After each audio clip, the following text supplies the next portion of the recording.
Guys, welcome to be banker. स्वागत है आपका आज की क्लास में। आज की वीडियो में मैं हूं प्रीति मैम और आज मैं लेकर के आ गई हूं आपके लिए एक और नई जबरदस्त वाली क्लास। आज की क्लास होने वाली है रोज प्रयोग होने वाले महत्वपूर्ण अंग्रेजी शब्दों के ऊपर, जिससे आपको मिलेंगे कुल 3 फायदे। सबसे पहली चीज, आपको शब्दों के बारे में पता चलेगा, उनका अर्थ पता चलेगा। शब्द पता चल गए, अर्थ पता चल गया और पता चलेगा उनका इस्तेमाल कैसे करते हैं। और तीसरा, हो जाएगी आपकी प्रैक्टिस।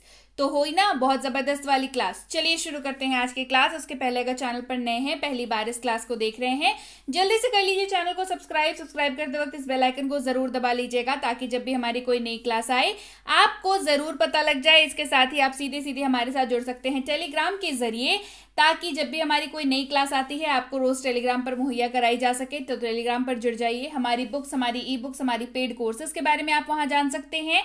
हमारी फ्री कोर्सेज की एक्सेस पा सकते हैं। आप टेलीग्राम पर जुड़ सकते हैं अपने टेलीग्राम ऐप पर लिख करके बी बैंकर। हम लोग आपको मिलेंगे वहां पर बी बैंकर एजुकेशन सोल्यूशन के नाम से, और आप वहां पर हमारे साथ जुड़ सकते हैं। चलिए शुरू करते हैं आज की क्लास। सबसे पहला जो हमारे पास शब्द है वो शब्द है बाई। बी वाई पढ़ते हैं इसको, बाई, जिसका अर्थ होता है द्वारा या से। इन दोनों ही तरीकों से ये इस्तेमाल होता है। मैं कार से जा रहा हूं, I am going by car. मैं कार से जा रहा हूं, I am going by car. अगला शब्द है बियॉन्ड, जिसका इस्तेमाल होता है परे, से ऊपर या से बाहर के रूप में इस्तेमाल होता है इसका। यह उसकी क्षमता से बाहर है, this is beyond his capacity. यह उसकी क्षमता से बाहर है, this is beyond his capacity. अगला शब्द है ड्यूरिंग, जिसका अर्थ होता है दौरान, और ये ड्यूरेशन को दिखाने के लिए इस्तेमाल किया जाता है।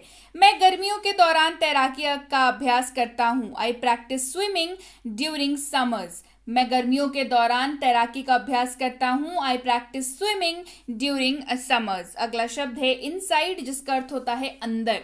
इनसाइड का मतलब अंदर। यह बॉक्स के अंदर है, this is inside the box. यह बॉक्स के अंदर है, this is inside the box.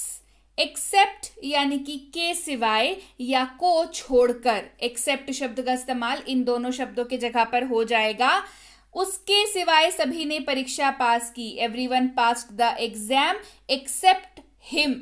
उसके सिवाय सभी ने परीक्षा पास की, everyone passed the exam except him. अगला शब्द है बट, जिसका अर्थ होता है मगर, लेकिन, किंतु, परंतु। इस तरीके से इसका इस्तेमाल होता है। उसने बहुत कोशिश की लेकिन असफल रही, she tried hard but failed. उसने बहुत कोशिश की लेकिन असफल रही, she tried hard but failed. बढ़ते हैं आगे। अगला शब्द है हमारे पास फॉर, जिसका अर्थ होता है लिए या के लिए। दोनों ही तरीकों से ये इस्तेमाल हो जाता है। इस्तेमाल देख लेते हैं। हम दौरे के लिए जा रहे हैं, we are going for tour. हम दौरे के लिए जा रहे हैं, we are going for tour. अगला शब्द है फ्रॉम, जिसका अर्थ होता है से, मतलब से के जगह पर फ्रॉम का इस्तेमाल आप करेंगे। डिपेंड करता है वाक्य किस तरीके का है उसके ऊपर। मैं क्लास से वापस आ गया, आई केम बैक फ्रॉम क्लास। मैं क्लास से वापस आ गया, आई केम बैक फ्रॉम क्लास। इन शब्द का अर्थ होता है में, भीतर या अंदर। इनके जगह पर शब्द इस्तेमाल हो जाएगा इन। उसका जन्म अक्टूबर में हुआ था, ही वॉज बोर्न इन अक्टूबर। उसका जन्म अक्टूबर में हुआ था, he was born in October. Into, जिसका अर्थ होता है के अंदर या में। हम कार में चढ़ गए, we got into the car. हम कार में चढ़ गए, we got into the car. साथ या के साथ इस्तेमाल होगा शब्द विथ का। किसका इस्तेमाल होगा? विथ का। हम आपके साथ हैं, वी आर विथ यू। हम आपके साथ हैं, वी आर विथ यू। अगला शब्द है विदिन, जिसका अर्थ होता है अंदर या भीतर। मैं 1 घंटे के भीतर आ रहा हूं, I am coming with in an hour. मैं 1 घंटे के भीतर आ रहा हूं, I am coming with in an hour. About यानी कि के बारे में या के संबंध में। अबाउट यानी कि के बारे में या के संबंध में। वह उसके बारे में बात कर रहा था, he was talking about him. वह उसके बारे में बात कर रहा था, he was talking about him. अगला शब्द है अबव, जिसका अर्थ होता है ऊपर। अबव शब्द का अर्थ होता है ऊपर। यह सूची में ऊपर है, this is above in the list. यह सूची में ऊपर है, this is above in the list. अगला है आर पार, आगे को या के उस पार, इस्तेमाल होगा शब्द अक्रॉस का। किसका इस्तेमाल होगा? अक्रॉस का। उनका कार्यालय स्कूल के उस पार है। His office is across the school. उनका कार्यालय स्कूल के उस पार है। His office is across the school. अगला शब्द है आफ्टर, जिसका इस्तेमाल होगा बाद या के बाद। आफ्टर, बाद या के बाद की जगह पर इसका इस्तेमाल हो जाएगा। क्लास के बाद आप जा सकते हैं। After the class you can go. Class के बाद आप जा सकते हैं। After the class you can go. विरुद्ध या के खिलाफ, इस्तेमाल होगा अगेंस्ट। किसका इस्तेमाल होगा? अगेंस्ट। वह मेरे खिलाफ था। He was against me. वह मेरे खिलाफ था। He was against me. साथ में, इस्तेमाल होगा शब्द अलोंग का। किसका इस्तेमाल होगा? अलोंग का। वह अपने माता पिता के साथ आई थी। She came along with her parents. वह अपने माता पिता के साथ आई थी। She came along with her parents. बीच या के बीच या बीच में या बीच, इस्तेमाल होगा बिटवीन का। शाम 4 से 5 बजे के बीच आना। Come between 4 to 5 PM। शाम के 4 से 5 बजे के बीच आना। Come between 4 PM to 5 PM। Among, इस्तेमाल होगा के बीच, बीच में। इस्तेमाल होगा दो से अधिक की बात जब आप करेंगे तब। ध्यान रखिएगा, बिटवीन का इस्तेमाल जो है वो हमेशा दो के बीच, दो जनों के बीच किया जाता है, और अमंग का इस्तेमाल दो से अधिक के लिए किया जाता है। वह भीड़ के बीच था। He was among the crowd. वह भीड़ के बीच था। He was among the crowd. Around यानी कि चारों ओर, इर्द गिर्द या के आसपास। अराउंड यानी कि चारों ओर, इर्द गिर्द या के आसपास। कैसे इस्तेमाल होगा चलिए जान लेते हैं। वह पार्क के चारों ओर टहलती है। She takes a walk around the park. वह पार्क के चारों ओर टहलती है। She takes a walk around the park. अगला है एट, जिसका अर्थ होता है पर, में या से। इन तीनों की जगह पर यह इस्तेमाल हो जाएगा।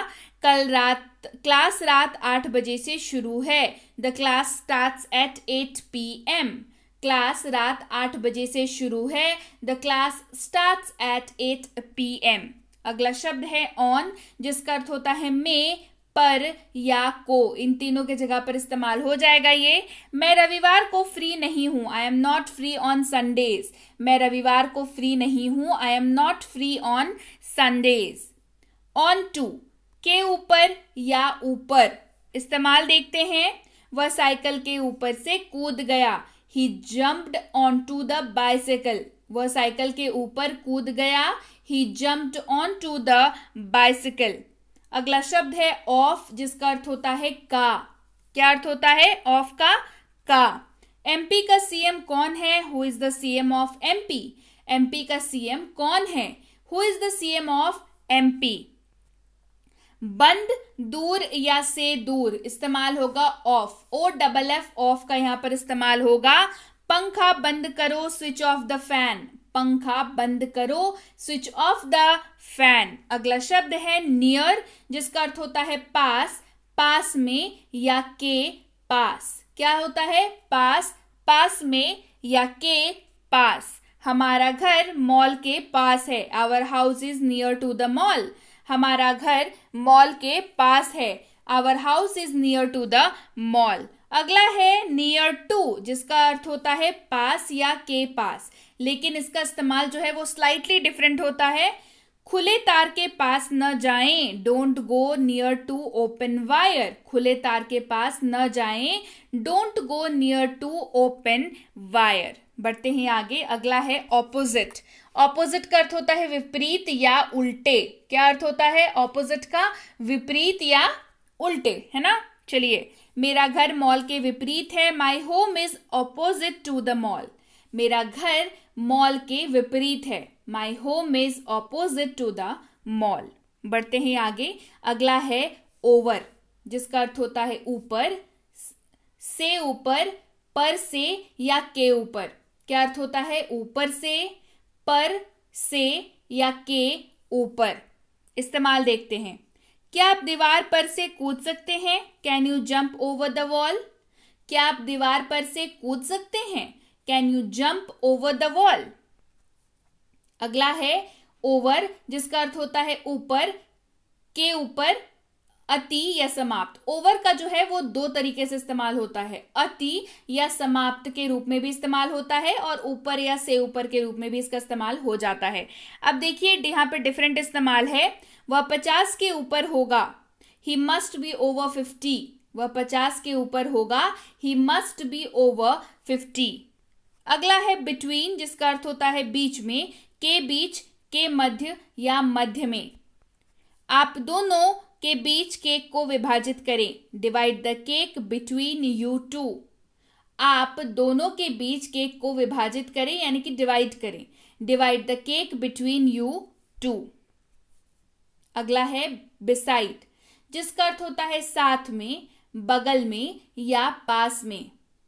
साथ में, बगल में या पास में। लड़की मेरे बगल में बैठ गई, the girl sat beside me. लड़की मेरे बगल में बैठ गई, the girl sat beside me. अगला शब्द है एट, जिसका इस्तेमाल होता है में, पर, से या और। इन सब के जगह पर जो है आप एट का अंग्रेजी में अनुवाद करते वक्त इस्तेमाल कर सकते हैं। घर पर रहो, स्टे एट होम। घर पर रहो, स्टे एट होम। कभी नहीं या कदापि नहीं, इस्तेमाल होगा नेवर। कभी नहीं, कदापि नहीं, इस्तेमाल हो जाएगा किसका? नेवर का। वह कभी झूठ नहीं बोलता है, ही नेवर लाइज। वह कभी झूठ नहीं बोलता है, ही नेवर लाइज। अगला शब्द है ऑलवेज, जिसका अर्थ होता है हमेशा, सदा, निरंतर या हरदम। क्या इस्तेमाल होता है? ऑलवेज होता है इन सब के जगह पर। किसके जगह पर? हमेशा, सदा, निरंतर या हरदम, इन सब के जगह पर इस्तेमाल होता है शब्द ऑलवेज का। वह हमेशा व्यस्त रहता है, ही इज ऑलवेज बिजी। वह हमेशा व्यस्त रहता है, ही इज ऑलवेज बिजी। अगला शब्द है फ्रीक्वेंटली, जो इस्तेमाल हो जाएगा अक्सर, बार बार, लगातार या बहुधा। इन सब के जगह पर फ्रीक्वेंटली शब्द का इस्तेमाल आप कर सकते हैं। वह अक्सर मुझसे मिलता है, ही फ्रीक्वेंटली मीट्स मी। वह अक्सर मुझसे मिलता है, ही फ्रीक्वेंटली मीट्स मी। अगला है रेयरली, जिसका अर्थ होता है शायद ही। रेयरली यानी कि शायद ही। मैं शायद ही कभी उनसे मिलता हूं, आई रेयरली मीट हिम। मैं शायद ही कभी उनसे मिलता हूं, आई रेयरली मीट हिम। ठीक है, चलिए आगे बढ़ते हैं। अगला शब्द है कभी कभी या यदा कदा। कभी कभी या यदा कदा इस्तेमाल होगा शब्द सेलेडम का। किसका इस्तेमाल होगा? सेलेडम। वह कभी कभी ही हंसती है, शी सेलेडम स्माइल्स। वह कभी कभी ही हंसती है, शी सेलेडम स्माइल्स। अगला है इवन, जिसका अर्थ होता है यहां तक की। इवन क्या अर्थ होता है? यहां तक की। यहां तक कि उसने पूछा भी नहीं, he did not even ask. यहां तक कि उसने पूछा भी नहीं, he did not even ask. जबकि या जब इस्तेमाल होगा शब्द वाइल का। किसका इस्तेमाल होगा? While, WHILE, while. इस्तेमाल देखिए, जब मैं बोल रहा हूं तो शांत रहें, be quiet while I am speaking. जब मैं बोल रहा हूं तो शांत रहें, be quiet while I am speaking. जब या कब इस्तेमाल होगा शब्द व्हेन का, WHEN, व्हेन का। आपने इसे कब खरीदा? When did you buy it? आपने इसे कब खरीदा? When did you buy it? अगला शब्द है although, जिसका अर्थ होता है हालांकि। although जिसका अर्थ होता है हालांकि। हालांकि मैं थका हुआ था, मैंने अपना काम पूरा किया। Although I was tired, I completed my work. Although I was tired, I completed my work. आगे बढ़ते हैं. अगला शब्द है again, जो इस्तेमाल हो जाएगा दोबारा, फिर से या पुनः के जगह पर. इन सब के जगह पर आप इस्तेमाल कर सकते हैं शब्द अगेन का. इस्तेमाल देखते हैं. इसे फिर से कहो, से इट अगेन. इसे फिर से कहो, से इट अगेन. ठीक है. तो ये थी आज की क्लास जिसमें मैंने आपको प्रैक्टिस करवाए ढेरों शब्द जो रोजमर्रा की जिंदगी में वाक्यों में बहुत ही आम तौर पर इस्तेमाल हो जाते हैं. हमने सीखा शब्दों को, उनका मतलब जाना और उनका इस्तेमाल भी जाना. साथ ही हमने शब्दों और वाक्यों की प्रैक्टिस भी साथ ही साथ कर ली. तो कैसी लगी आज की क्लास कमेंट करके मुझे जरूर बताएं. क्लास पसंद आ गई है, क्लास को करिए लाइक, करिए शेयर. नहीं किया है चैनल को सब्सक्राइब तो जल्दी से कर लीजिए. सब्सक्राइब करते वक्त बेल आइकन को जरूर दबा लीजिएगा ताकि जब भी कोई नई क्लास आए आपको जरूर पता लग जाए. इसके साथ ही आप टेलीग्राम पर जरूर जुड़ जाइए ताकि आपको वहां पर हमारी फ्री कोर्सेज की एक्सेस मिल सके, जैसे कि है बेसिक प्लस स्पोकन इंग्लिश की course. Basic plus spoken English एक 15 दिनों का फ्री स्पोकन इंग्लिश का कोर्स है जो मैंने ऑलरेडी करा रखा है. उसमें क्लास 1 से लेकर के क्लास 15 तक आपको उस प्लेलिस्ट में क्लासेस मिल जाएंगी जिसको आप आराम से बैठ करके कर सकते हैं. साथ ही इसकी ई बुक भी अवेलेबल है. तो आपको अगर इसके बारे में और डिटेल चाहिए, इस कोर्स की प्लेलिस्ट की लिंक चाहिए, इस बुक को लेने के लिए इसकी भी लिंक चाहिए, तो आपको टेलीग्राम पर आ जाना है. साथ ही मिनी स्पोकन इंग्लिश कोर्स और इसकी ई बुक के लिए भी आपको टेलीग्राम पर ही कांटेक्ट करना होगा. इन तीनों किताबों के लिए भी आपको टेलीग्राम पर ही कांटेक्ट करना होगा. साथ ही अगर आप हमारी कोई भी पेड कोर्स करना चाहते हैं, जैसे कि है प्रीमियम स्पोकन इंग्लिश का कोर्स, तो आप इसकी जानकारी भी टेलीग्राम पर प्राप्त कर सकते हैं. क्या कोर्स है, कितने दिनों का है, आप क्या सीखेंगे, ये सारी चीजें. साथ ही बेसिक इंग्लिश ग्रामर कोर्स आप कर सकते हैं वहां पर. साथ ही आप कर सकते हैं बेसिक इंग्लिश रीडिंग का कोर्स भी. आपको इन तीनों में से किसी भी कोर्स की अगर जानकारी चाहिए हो जो कि हमारी पेड कोर्सेस हैं, या इसके अलावा अगर हमारी किसी फ्री कोर्स की जानकारी चाहिए हो, तो आप सीधे सीधे टेलीग्राम पर आकर के हमें कोर्स का नाम लिख करके भेज करके जानकारी अपने मोबाइल पर प्राप्त कर सकते हैं. जब भी आप मैसेज करें ध्यान रखिए कोर्स का नाम जरूर लिख करके भेजें ताकि हमारे प्रतिनिधि को ये समझ आए कि आप किस कोर्स के बारे में जानकारी चाहते हैं और वो आपको सही समय पर जानकारी जो है वो मुहैया करा पाए. जानकारी मिलने में 12 से 48 घंटों का वक्त लग जाता है, तो कृपया प्रतीक्षा करें और अगर मैसेज कर दिया है निश्चिंत हो जाएं, आपको रिप्लाई जरूर मिलेगा. क्लियर हो गई बात? So yes guys, that's it for today. Thank you so much for watching. Be with Be Banker, empowering lives through knowledge. Thank you so much for watching. Stay tuned to Be Banker.